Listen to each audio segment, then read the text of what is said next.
Hello, wonderful soul. Welcome to How to Be Human. I started this video with a beautiful quote by Pablo Picasso, and I think it just fits wonderfully into the whole topic of tapping into our deepest potential.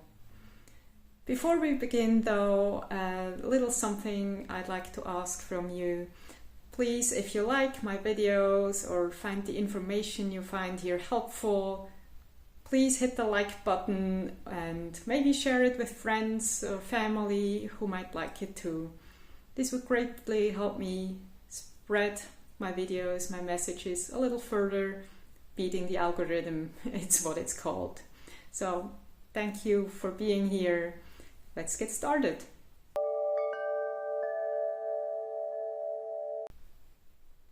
If we want to tap into our hidden potential, it is essential that we also do shadow work. To do shadow work means that we go into the deep corners of our subconscious to find the parts we locked away there and transform and reintegrate them. Most people think our shadow is where our worst parts reside, but that's not true. In fact, it is where our most wounded and rejected parts are hidden. It's the parts that weren't accepted by our surroundings because they were not good enough or just not how we do it here. It's the parts that we rejected because they were not what or how we wanted to be and that made us feel like failures. Every part of us that gets locked away there is thus potential lying dormant, and it requires an additional amount of energy in the shape of protective behavioral patterns to keep them there. These different patterns make up our ego, which becomes the main part of our personality over time. As adults, we are so used to it that we forget to question and adjust this safety program we installed as kids and habitually run on autopilot. An autopilot that is tasked to secure our survival with an old program that might be obsolete and is also based in fear. So fear is what comes up as soon as we consider looking at our own shadow side, and it is rarely blatant. So don't expect it to be all frightening and you shivering and being scared out of your mind.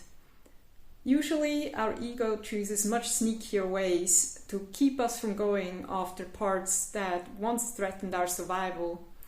For example, making up excuses to not have to start at all, like, I don't need that, or I accept the way I am, warts and all. So that's fine and all right. It's your choice whether you want to stay with what you have and what you know is safe, or whether you want to take the risk and unlock your hidden potential and grow. So this resistance to shadow work is somehow understandable, since deep down we know what is hidden in our own darkness, namely all the parts that got wounded through rejection, disappointment, broken trust, abandonment, and all the pain that can come with it. Facing our own shadows means bringing to light everything that once threatened our survival. It also means that we have to start questioning our ego as a big part of our personality.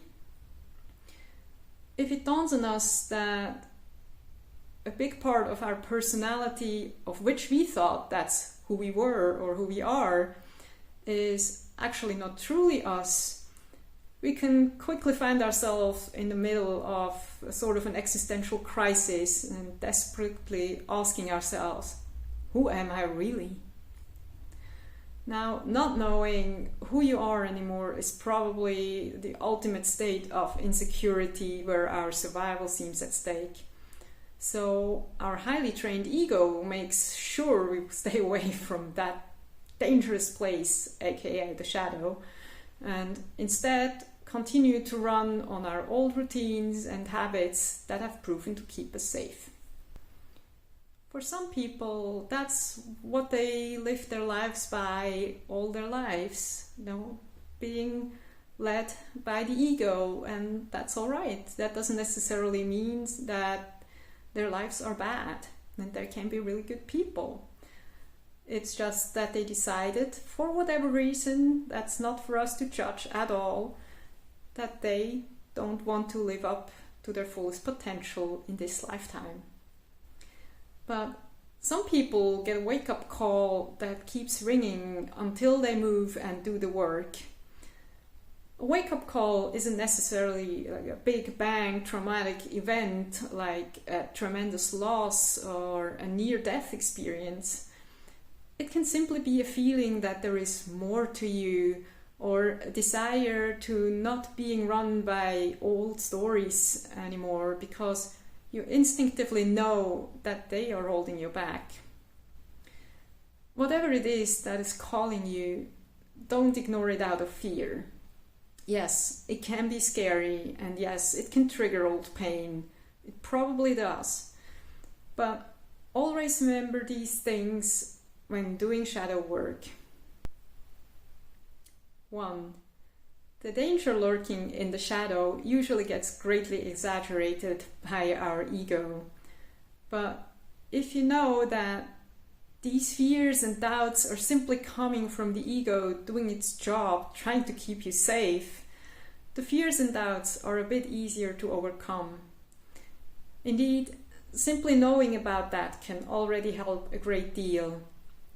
That doesn't mean your ego will not do its sneaky best to keep you within the safe zone, so be aware of its tricks. 2. You don't have to do it alone. You're absolutely allowed to ask for help, and in fact it's smart and important that you get the best support available to you. I know for some people, especially those of you who had traumatic events in your childhood, that can be really hard, and you might start with a good friend or a trusty family member. Also a professional can do, or a mixture of them, whatever feels right for you. Just don't think you have to fight and fend all for yourself all alone. 3. The rewards will be absolutely worth the journey.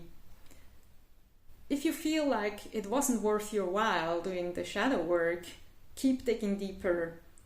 It's highly likely that you haven't found the true treasure yet, since the feeling of the result is not good enough is still carrying the imprints of the ego pulling the strings. And 4, you don't have to clear out your inner basement all at once. It can be a big job, and it can be overwhelming if you try to do everything at the same time. So take small steps, be kind and patient with yourself, and give yourself ample time to go through the whole process. It's about walking the path mindfully, not about winning a race. Thank you so much for watching this video. I hope you enjoyed it, and I also hope it motivated you to take a look at your own shadow if you haven't done already. As always, lots of love and light from my heart to yours.